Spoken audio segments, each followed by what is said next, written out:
This speaker is Neville Johnson. He walked with the Lord for about 45 to 50 years. You would literally see him every single day. Ever since he was a little boy, he was hear the voice of God at the beginning, like when he was 6, 7, and 8 years old. And then the Lord walked in and introduced himself one of these days, and he's just been walking with him ever since. He passed away in September of 2019, but he's still walking with the Lord. I mean, you never really die when your body dies. You just go on to the other side. And so he's continued he's working in the cloud of witnesses, I'm sure. And but he would see him physically daily, and there's other men that do that here on earth. There's a lot of people that do that here on earth. They have relationships with God like that. And he would be translated to all around the world doing these different missions. He was translated to Queen Elizabeth's castle. The angel picked him up one morning and took him down into the pits of hell. He describes that, how that was, and demons coming out of the walls and everything, but they couldn't see him. And the angel told him to grab this crown, and he grabbed the crown, and he ran up the stairs to get out of there as fast as he could.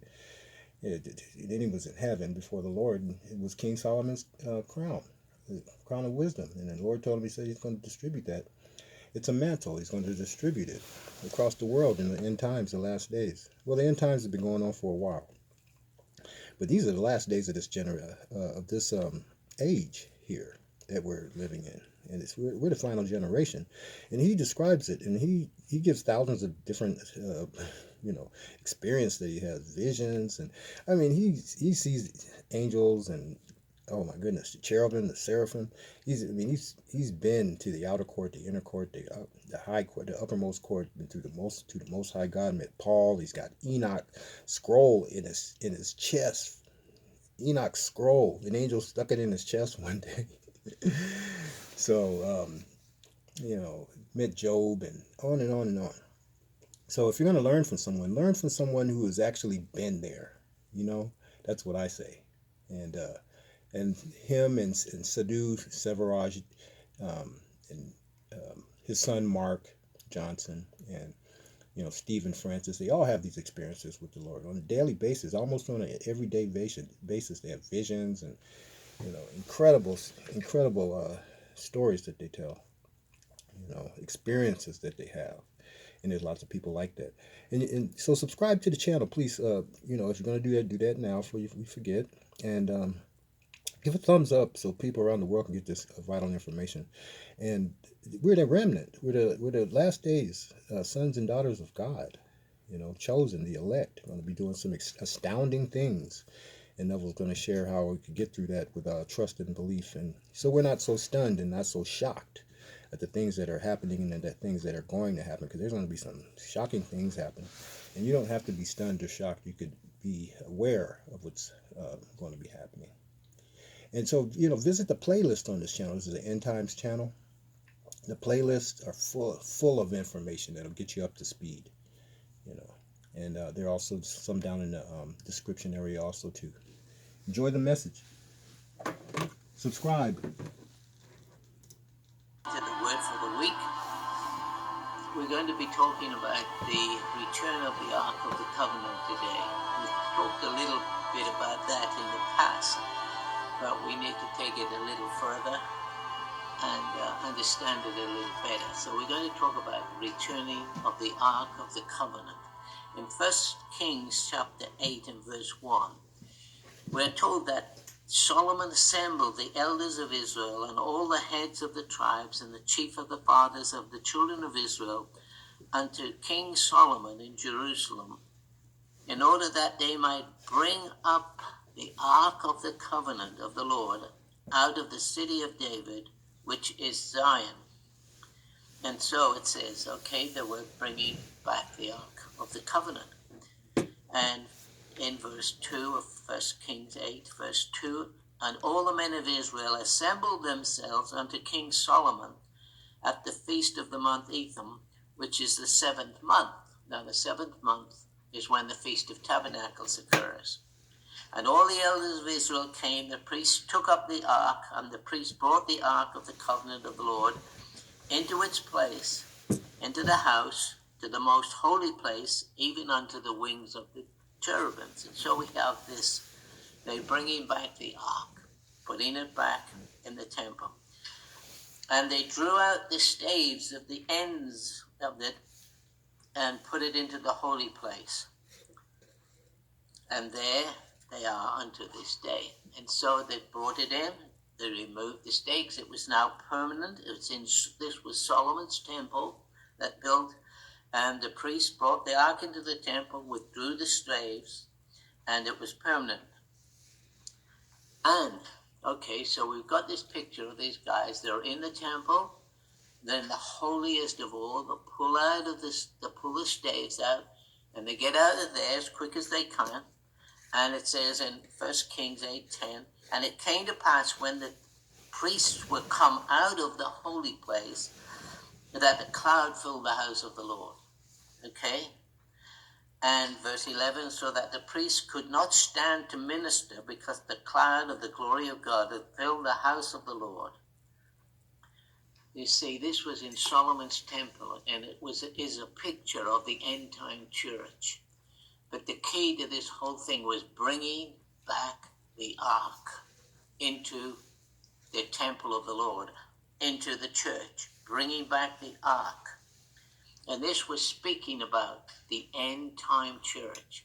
And it occurred on the Feast of Tabernacles, this last feast to be kept. And so it is a prophetic picture of these end times. And, we know God's been adding truth all through the ages, particularly from the Reformation on. And in Amos 9:11 it says, in that day, now what day? In that day I will raise up the tabernacle of David. Okay? That is fallen. And close up the breaches thereof. I will raise up its ruins, and I will build it as in the days of old. So, he's saying in that day, what day? This day in which we are living. I will raise up the tabernacle of David that is fallen. Okay. Just like it was, he said, in the days of David. So, we need to think and understand this because it's important. Bringing back the ark created an environment that was explosive. They came out of there, the glory of the Lord fell. The priests could not stand any longer in the temple, they all fell over. Doesn't sound like the normal church today, does it? But it is coming.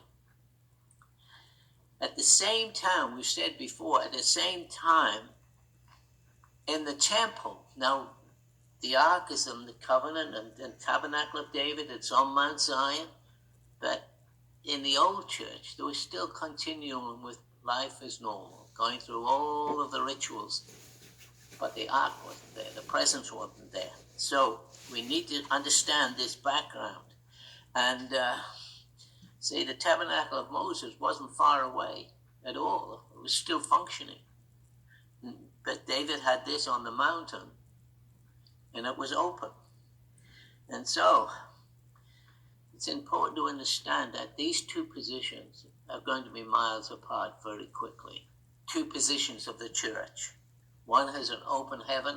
One continues on with the normal rituals, One will just continue running programs and so on. The other will run on the living presence of God, the Ark of the Covenant.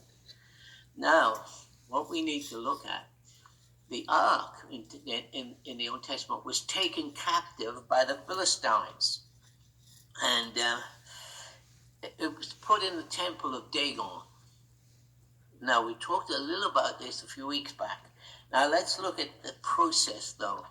It says in 1 Samuel 5:2, when the Philistines took the ark of God, they brought it into the house of Dagon, all right, and set it by Dagon. Okay, this was a Philistine god, and it was one of their major gods. And in 1 Samuel 5:3, and when they of Ashdod rose early in the morning, behold, Dagon was fallen on his face before the ark of the Lord. So they took Dagon and set him in a place again. Well, the next day, and when they arose early on the next morning, behold, Dagon was fallen again on his face before the ark of the Lord. And the head of Dagon and the palms of his hands broke off, and only the stump remained.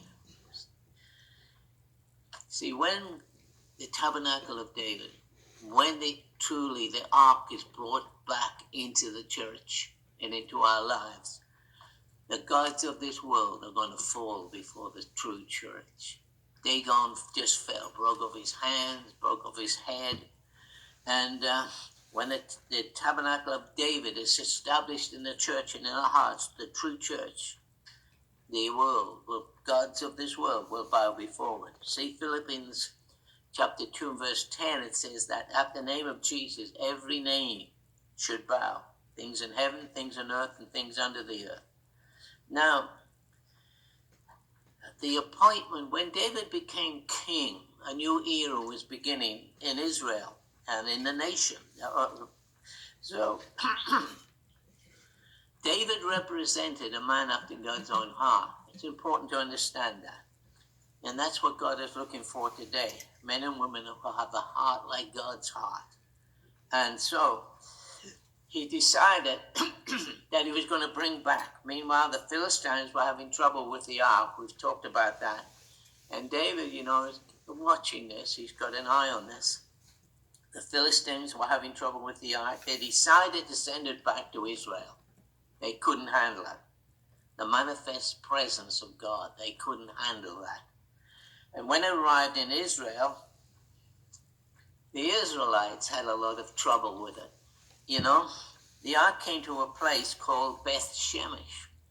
And the people there rejoiced because the ark was coming back to Israel. However, the men of Beth Shemesh lifted up the lid on the ark, and 50,000 people died. There was one flash and they were all ash, So that was quite 50,000 people. That is a lot of people in one hit. Why did this happen? Why did this happen? It happened because they were not purified or sanctified enough to carry the Shekinah glory, the presence of the Lord. This is one reason why God is moving today, requiring another level of sanctification, holiness, to get the church ready for the return of the Ark of the Covenant.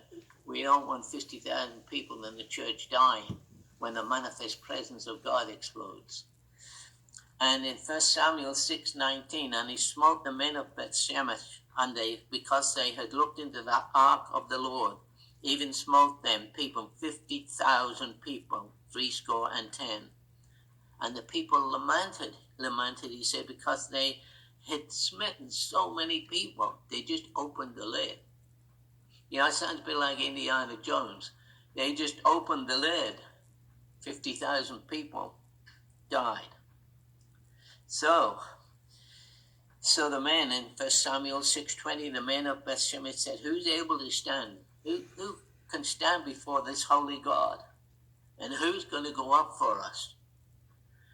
1 Samuel 7:1, and the men of Kirjath-jearim came and fetched up the ark of the Lord and brought it to the house of Abinadab on the hill, and sanctified Eleazar his son to keep the ark of the Lord.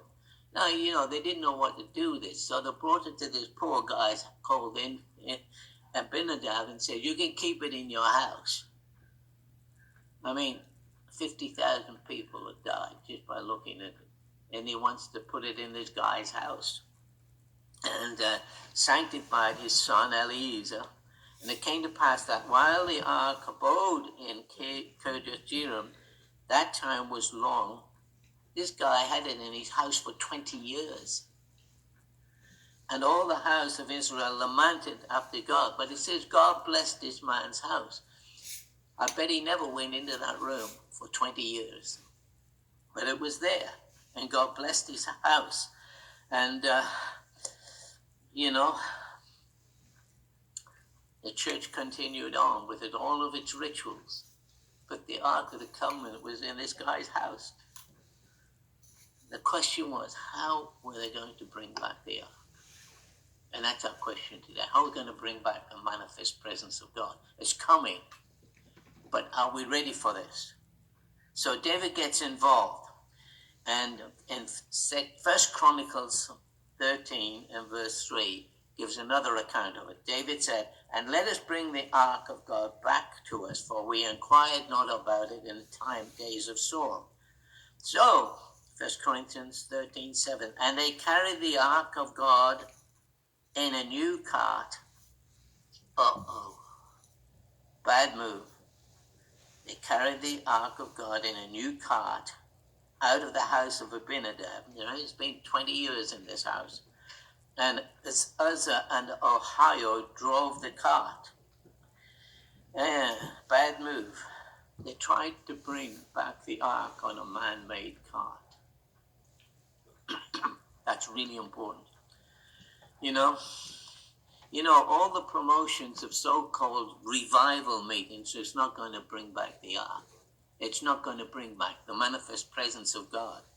We don't need a user-friendly church. We need a church where the ark is and the manifest presence of God is there in power, of conviction, of sin is present.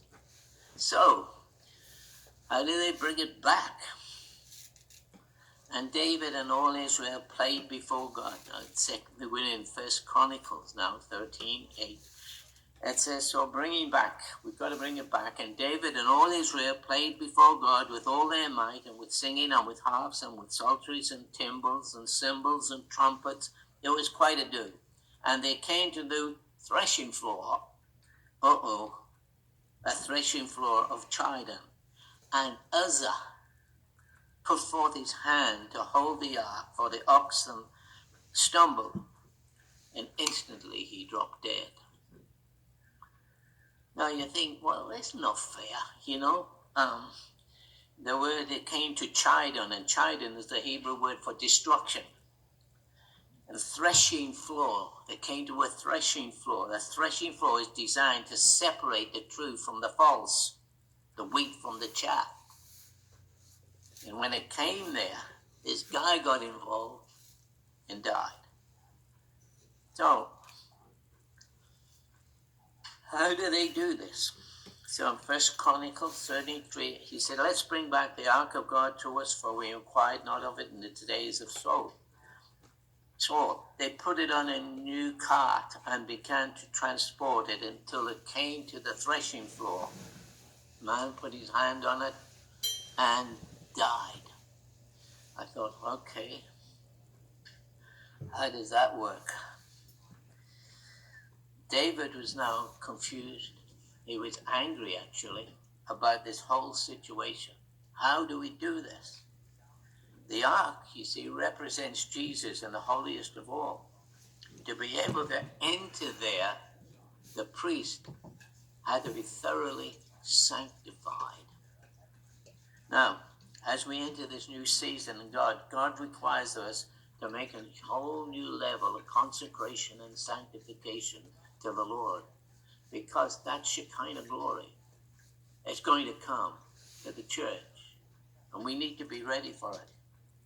Sanctification means to set ourselves apart from that which contaminates us. And, okay.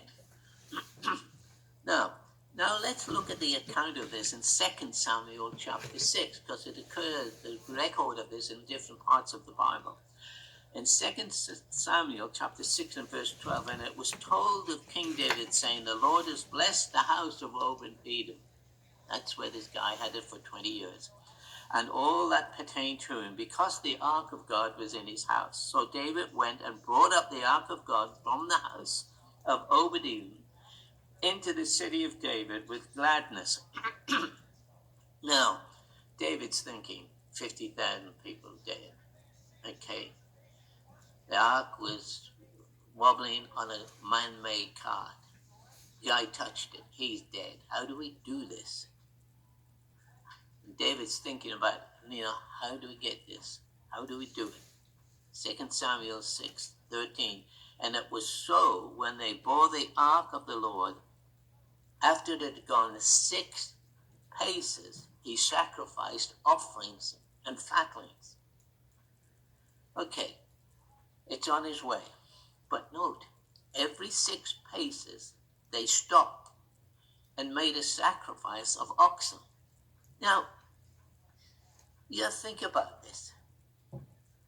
It would have taken this procession weeks, months, weeks to reach Mount Zion.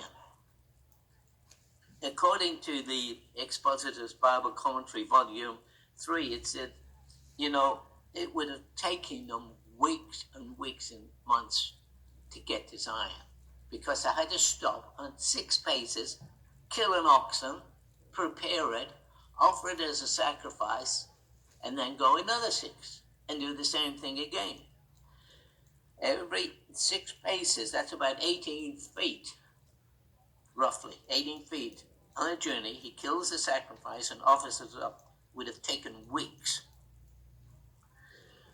You see, it's interesting. They came, they were dancing, and they were worshiping, they were singing, and greatly highlights the missing ingredients in many of our churches today is that of true worship.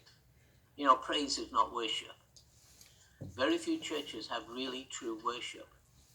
Paul the Apostle really spoke about this in Romans chapter 12. He said, I beseech you, Romans 12:1, I beseech you therefore, brethren, by the mercies of God, you present your bodies a living sacrifice, holy, acceptable unto God, which is your reasonable service. And the word service here is the Hebrew word for worship. Okay. You see, we think, we have a worship time. We sing and we think. Worship is the surrender of our lives to the Lord. It is a sacrifice, and it is, finally David gets it right. And every 6 paces they went, they stopped. Take them weeks to get there. You're not going to take any chances with this. The ark, you see, represents Jesus, Christ in you.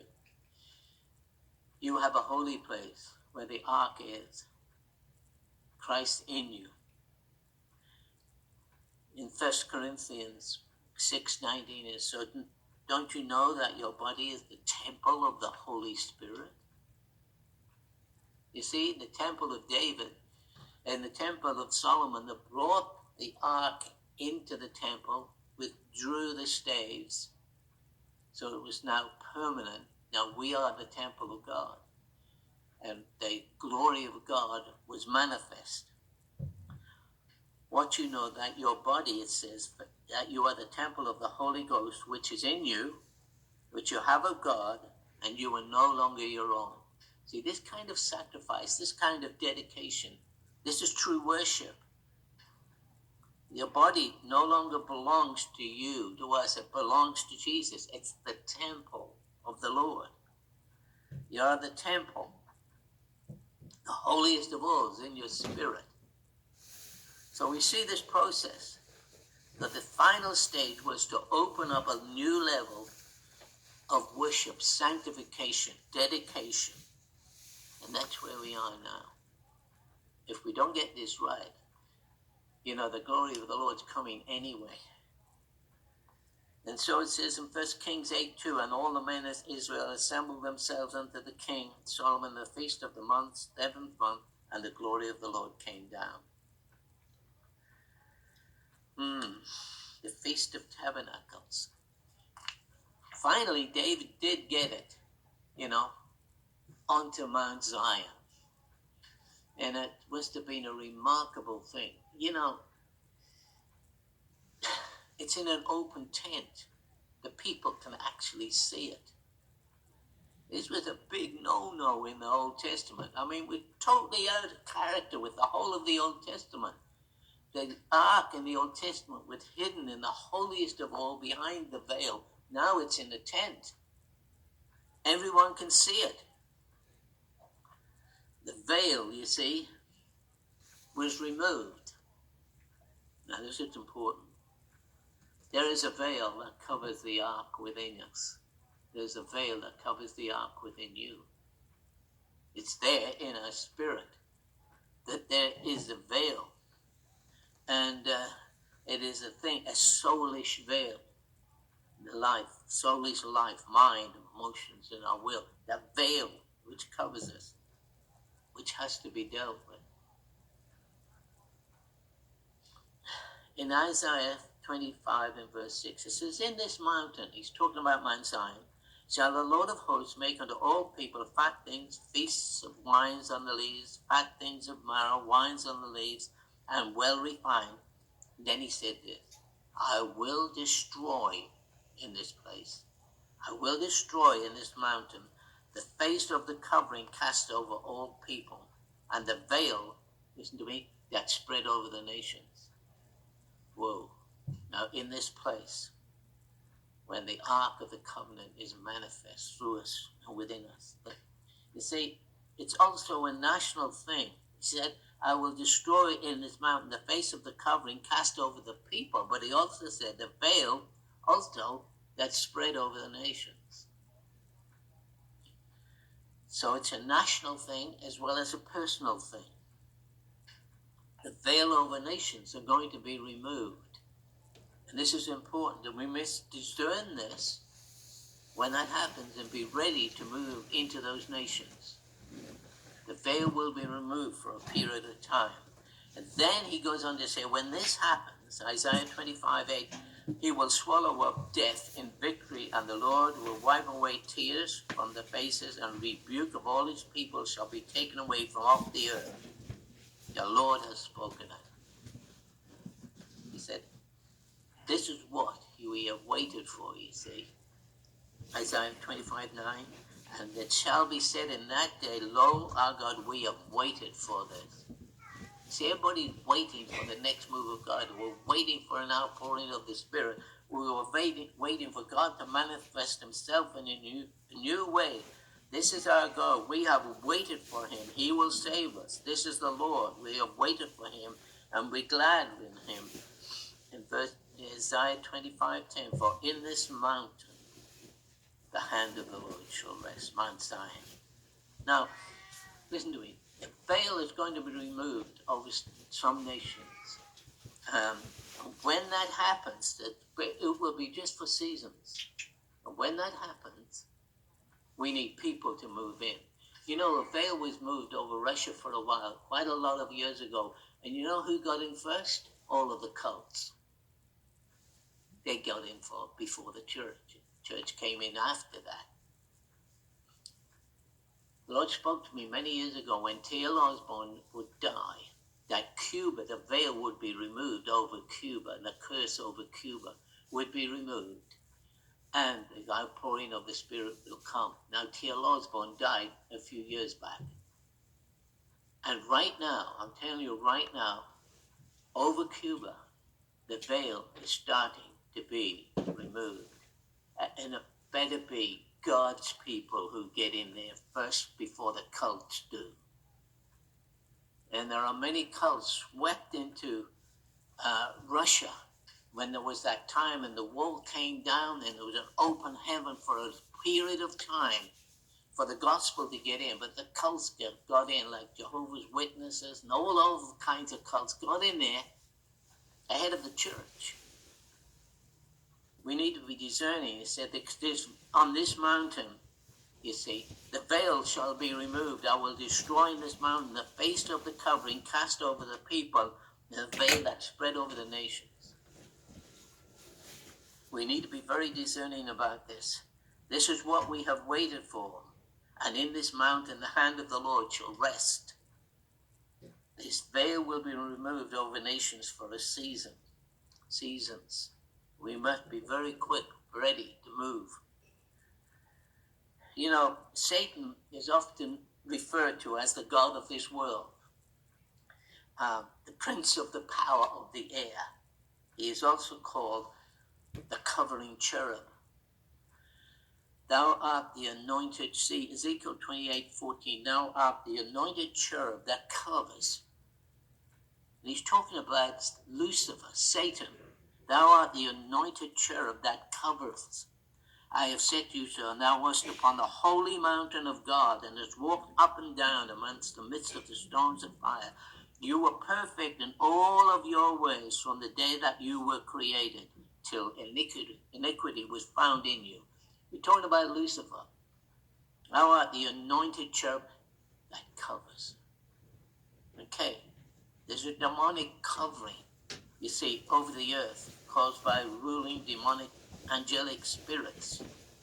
We need to be aware of this, because there'll be times when God will move, the covering will be removed, time to get in. One nation after the other nation. You know, for instance, Indonesia is an interesting nation.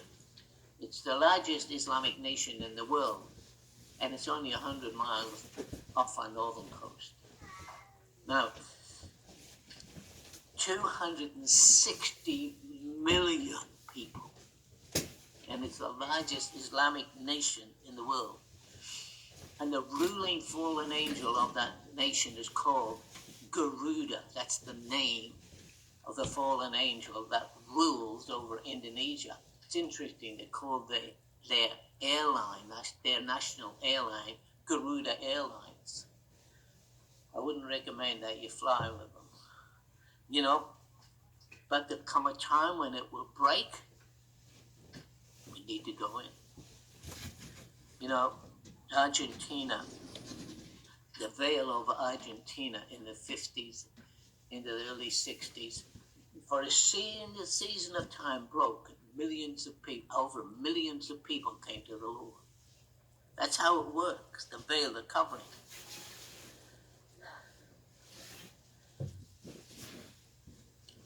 Then there will be days of heaven upon earth during those seasons.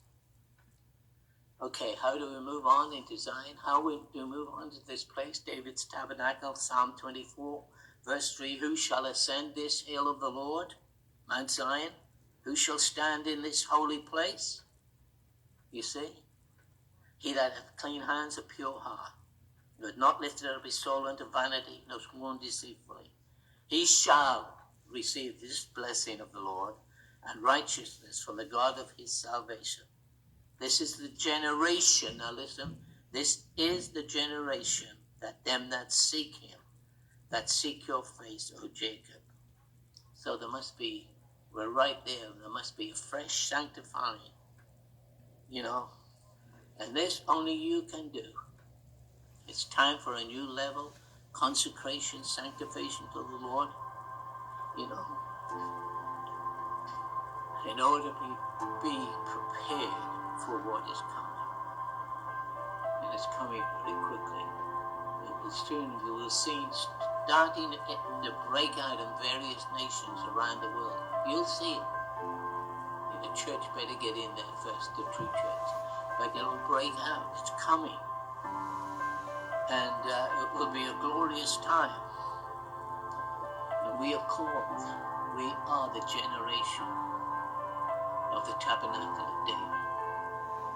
When the heavens will be open in seasons, various parts of the world, and it will be a glorious time of the outpouring of the Holy Spirit. But it requires now a whole new level of dedication to the Lord, sanctification of our lives, preparation for that which is about to come. Lord bless you. Subscribe to the channel and give a thumbs up so other people around the world can hear this. Remnant children of God, sons and daughters of God, the elect chosen. That's who we are. Keep learning, keep studying. You know, this is an End Times channel. Go into the playlist and get up to speed. Have a great day in the mighty name of Jesus Christ. God bless you guys forever and ever.